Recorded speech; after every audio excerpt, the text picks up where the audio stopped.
तो basically friction के बारे में बात करते हैं और थोड़ी डिटेल में बात करेंगे। आपका फ्रिक्शन का कॉन्सेप्ट मुझे पता है अच्छा नहीं होगा, क्योंकि हमारी बुक इतनी डिटेल में बात नहीं करती है, उसमें बहुत सी चीज़ें जो है ना वो सोल्व ही नहीं की हुई हैं, तो मैं इसको थोड़ा डिटेल में समझाना चाह रहा हूँ आपको। वो कहते हैं the force that opposes the motion of moving object, ऐसी फोर्स जो मूविंग ऑब्जेक्ट को अपोज करती है, उनकी मोशन को रोकती है।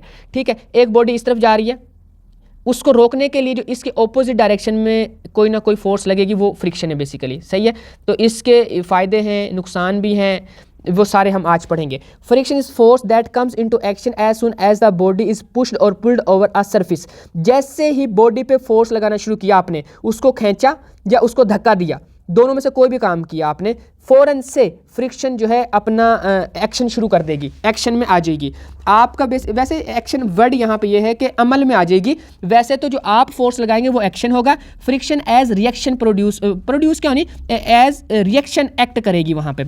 जैसे फॉर एग्जांपल ये बॉडी पड़ी हुई है और आपने इसके ऊपर क्या करना है, फोर्स लगानी है, तो ये इस तरफ आपकी तरफ रिएक्शन लगाएगी। इसको मैं डिटेल में समझाता हूँ, मैंने डायग्राम आगे बनाई हुई है, मैं उससे समझाता हूँ आपको। नेक्स्ट एक और काम की बात ये है, वो कहते हैं no surface is perfectly smooth. ये क्यों कह रहे हैं वो आगे मैं बताता हूँ। ये बस याद रखना, कोई भी जो है ना बॉडी, कोई भी चीज़ परफेक्टली स्मूथ नहीं होती है। आपको नज़र आ सकती है कि वो स्मूथ है, लेकिन जैसे ही आप उसको देखेंगे ना माइक्रोस्कोप से थोड़ा उसको जूम करके या किसी भी उसकी मैग्नीफाई करके देखेंगे, तो आप कहेंगे कि वाकई यार ये स्मूथ नहीं है, इसमें थोड़े थोड़े से ये खुरदरापन है, इसमें इरेगुलरिटी है।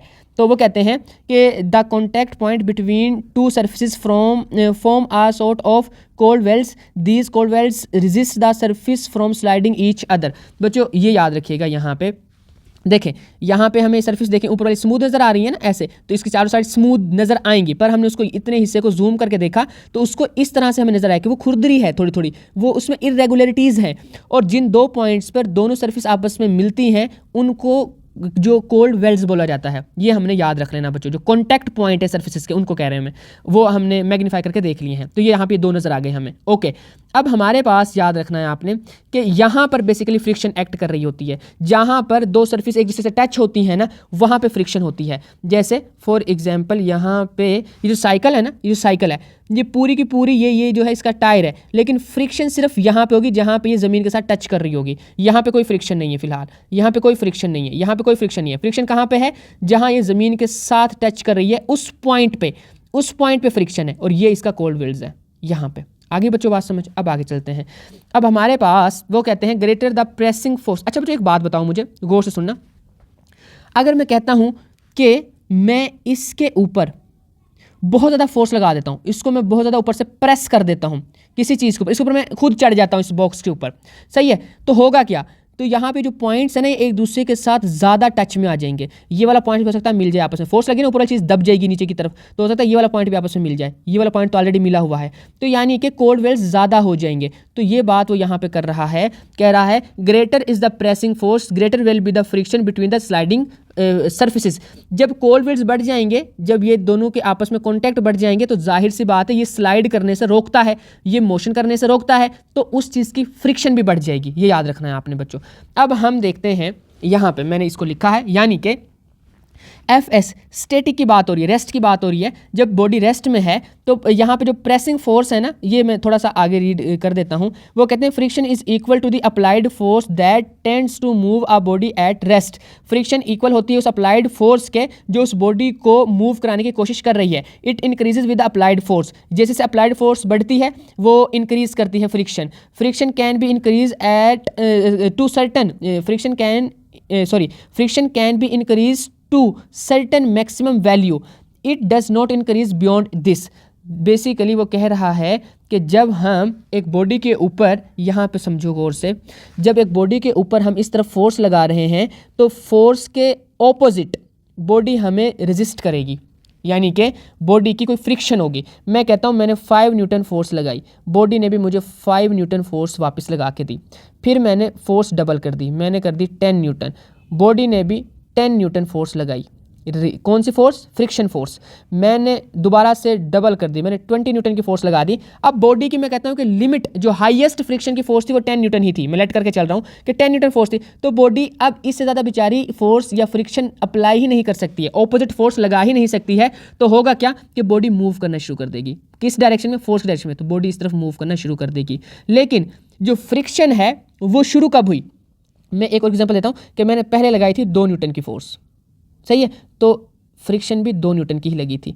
तो ये सेल्फ एडजस्टिंग फोर्स है, ये खुद को एडजस्ट कर लेती है। जितनी अप्लाइड फोर्स है उतनी ही फ्रिक्शन की फोर्स है। अब अप्लाइड फोर्स हम बढ़ाते जा रहे हैं, बढ़ाते जा रहे हैं, बढ़ाते जा रहे हैं, वो खुद को एडजस्ट करती जा रही है, करती जा रही है। एक लिमिट आएगी कि उससे ज़्यादा इंक्रीज नहीं हो सकती है, फ्रिक्शन की एक लिमिट आ जाती है। लेकिन अप्लाइड फोर्स हम उससे ज़्यादा कर सकते हैं। जब अप्लाइड फोर्स ज़्यादा हो जाएगी, किससे? फ्रिक्शन की फोर्स से, तो बॉडी मूव करना शुरू कर देगी, सिंपल है ना। तो ये बात वहाँ पे वो कर रहा था कि जो फ्रिक्शन होती है उसकी कोई ना कोई एक लिमिट होती है, वो उससे ज़्यादा फ्रिक्शन जो है वो ऑफर नहीं कर सकती है, उससे ज़्यादा फ्रिक्शन नहीं लगा सकती है। और उसको उस वैल्यू को लिमिटिंग जो है ना, फोर्स ऑफ लिमिटिंग फ्रिक्शन बोलते हैं, एफएस। अब ये एफएस और एफके क्या है इसको भी मैं समझाऊंगा, 1 मिनट रुके, मैं आपको इसका कॉन्सेप्ट बहुत प्यारे तरीके से करूंगा, आपकी फिंगर टिप पे होंगी सारी चीज़ें। अब वो ये कहते हैं it depend on the normal reaction. Normal reaction क्या है? Pressing force between 2 surfaces. अब ये डिपेंड किस पे करती है? आर पे डिपेंड करती है। ये आर हमारी जो थी वो यहाँ पे प्रेसिंग फोर्स है। तो वो यहाँ पे बच्चों मैंने लिख दिया, ये वाला जो था ना, इसका रिलेशन में लिख दिया कि जो हमारे पास यहाँ पे it depends on the normal reaction, यानी कि प्रेसिंग फोर्स पे डिपेंड करती है। कौन? Limiting friction. लिमिटिंग फ्रिक्शन किस पे डिपेंड करती है बच्चों? डिपेंड करती है प्रेसिंग फोर्स पे। प्रेसिंग फोर्स क्या है? आर, और एफ एस क्या है? Limiting friction. तो हमने ये जो प्रोपोर्शनलिटी का साइन खत्म करना होता है तो इक्वल लगाना होता है, तो कोई ना कोई कांस्टेंट आता है। तो यहाँ पे ये जो म्यू एस है ये कांस्टेंट आ गया है। अब इस कांस्टेंट को हमने याद रखना है। ये हमारे पास F S equal to mu जो है एस आगे आर आ जाएगा। अब ये एस यहाँ पे बेसिकली स्टेटिकली यूज होता है, मतलब रेस्ट की हालत में थे। अभी मैं आगे बातें करता हूँ इसकी। अब हमें पता है कि जो है ना आर एक किस्म की फोर्स है। आर क्या है? फोर्स है, और प्रेसिंग फोर्स है। और फोर्स कौन सी है? प्रेसिंग फोर्स है। अब हमें पता है आर अगर एफ के इक्वल है, एफ किसके इक्वल होता है? एम जी के इक्वल है। अच्छा, प्रेसिंग फोर्स है डाउनवर्ड डायरेक्शन में, तो कौन सा वैसे भी रेस्ट की हालत में हम ये वाला जो है ना ग्रेविटी को कंसिडर कर रहे होते हैं। तो इसका मतलब ये हो गया कि एफ इज इक्वल टू होता है एम जी, हमें पता है, तो पीछे हम ड्राइव करके आए हैं। और वेट भी इक्वल होता है एम जी के, क्योंकि एफ और डब्ल्यू इक्वल होते हैं और वो एम जी के इक्वल होते हैं। ओके, नेक्स्ट अब हम देख लेते हैं बच्चों, वो ये है कि जब एफ एम जी के इक्वल है तो आर भी तो एम जी के इक्वल होगा ना। तो मैं इस इक्वेशन में आर की जगह पे एम जी रख रहा हूं, तो हमारे पास क्या आ जाएगा? एफ एस जो है ना इज इक्वल टू आ जाएगा म्यू एस एम जी के। ये बच्चों हमारे पास आ गया एक फॉर्मूला, ड्राइव हो गया है। मैं इसको फर्दर डिटेल में बात करता हूँ, बस 1 मिनट दें मुझे, मैं अभी इसको डायग्राम से और अच्छे से समझाऊंगा आपको। 1 मिनट में मैं ये म्यू का फॉर्मूला भी निकाल दूँ आपको। ये इसका रिलेशन निकल गया, इस तरह आर आके डिवाइड हो जाएगा। तो ये दोनों फॉर्मूले ड्राइव हो गए बच्चों। कहाँ से ड्राइव किए मैंने? इससे, यानी कि लिमिटिंग फ्रिक्शन डायरेक्टली प्रोपोर्शन थी आर के। अगर फ्रिक्शन मतलब आर ज़्यादा है, प्रेसिंग फोर्स ज़्यादा है, तो रिएक्शन वो जो है फ्रिक्शन भी ज़्यादा है। अगर आर प्रेसिंग फोर्स कम है तो जो फ्रिक्शन है वो भी कम है। फिर इसमें ये प्रोपोर्शनलिटी का कांस्टेंट आ गया। उसके बाद मैंने आर की जगह पे एम जी वैल्यू पुट की, तो हमारे पास एक फॉर्मूला ये बन गया। और अगर मैं आर को उधर ले जाकर डिवाइड करा दूंगा किसके साथ? एफ एस के साथ, तो हमारे पास म्यू की वैल्यू निकल आएगी। ये बच्चों हमारे पास दोनों फॉर्मूले हो गए, ये वाले सारे फॉर्मूले मैंने करवा दिए आपको। और ये कुछ मटीरियल्स का यहाँ पे म्यू की जो है ना स्टैटिक में वैल्यू दी हुई है। अब मैं आपको थोड़ा ग्राफ की हेल्प से समझाना चाहता हूँ बच्चों, गौर से सुनिएगा। देखिए हमने क्या किया है, हमने यहाँ पे फोर्स लगाना शुरू की थी, मैं पहले बात कर चुका था। इस बॉडी पे हमने फोर्स लगाना शुरू की, और इस बॉडी के ऊपर हमने पहले फोर्स थोड़ी लगाई, उसने भी जो है फ्रिक्शन, ये बेसिकली जो ये वाला रीज़न है ये फोर्स का है, ठीक है। और ये वाला जो है ये फ्रिक्शन वाली साइड है, ये याद रखिएगा। ओके, तो बच्चों हमने क्या किया, हमने इतनी फोर्स लगाई। कितनी फोर्स लगाई हमने? इतनी फोर्स लगाई, तो बॉडी की इतनी फ्रिक्शन हो गई। फिर मैंने फोर्स जो है, मैं डिफरेंट कलर यूज़ करता हूँ, मैंने फोर्स जो थी ना वो इतनी कर दी, बॉडी ने इतनी ही हमारे रेजिस्टेंस जो है वो यानी कि फ्रिक्शन प्रोवाइड कर दी। मैंने दोबारा और ज़्यादा कर दी अप्लाइड फोर्स, बॉडी ने भी फ्रिक्शन और ज़्यादा कर दी। मैंने और अप्लाइड फोर्स ज़्यादा कर दी यहाँ पे, तो फ्रिक्शन भी ज़्यादा हो गई। इतनी बात ठीक है। इससे आगे मैंने अप्लाइड फोर्स और ज़्यादा कर दी, पर बॉडी एक लिमिट तक फ्रिक्शन हमें दे सकती है ना। एक लिमिट तक फ्रिक्शन जो है वो होगी बॉडी की, क्योंकि लिमिटिंग फ्रिक्शन है, इसकी एक हद होती है। तो ये लेट कर लेते हैं, हद आ गई जी फ्रिक्शन की, इससे आगे नहीं जा सकती फ्रिक्शन। फ्रिक्शन की अमाउंट पूरी हो गई, मैक्सिमम अमाउंट होगी, मैक्सिमम फ्रिक्शन आ गई हमारे पास। ओके, लेकिन अप्लाइड फोर्स, हम तो फोर्स अप्लाई करते जा रहे हैं, है ना। तो फिर होगा क्या, गौर से सुनिएगा बच्चों। ये होता ये है कि ग्राफ बनाना शुरू किया मैंने कि दोनों बढ़ रहे हैं। यहाँ पे ग्राफ ये शो कर रहा है कि फोर्स भी बढ़ रही है अप्लाइड और फ्रिक्शन भी बढ़ती जा रही है, मैक्सिमम वैल्यू आ गई। ये बच्चों ये वो वैल्यू है, ये है एफ यानी कि लिमिटिंग फ्रिक्शन। अब जैसे ही हम यहाँ तक पहुँचेंगे तो ये मैक्सिमम अमाउंट हो जाएगी, और जैसे ही इसके बाद हम फोर्स और अप्लाई करेंगे, ये इसके बाद यानी कि ग्राफ यहाँ तक ये फोर्स हो गई थी ना, इसके बाद जब हमने ये फोर्स अप्लाई की है, कौन सी वाली, ये वाली, जब ये वाली फोर्स अप्लाई की है तो बॉडी ने मूव करना शुरू कर दिया। बॉडी पहले यहाँ तक बॉडी रेस्ट में, याद रखिएगा बच्चों, इतना ये जो रीजन है, ये जो इतना रीजन है, ये किस चीज़ का, ये स्टैटिक का है, यहाँ पर बॉडी रेस्ट में है।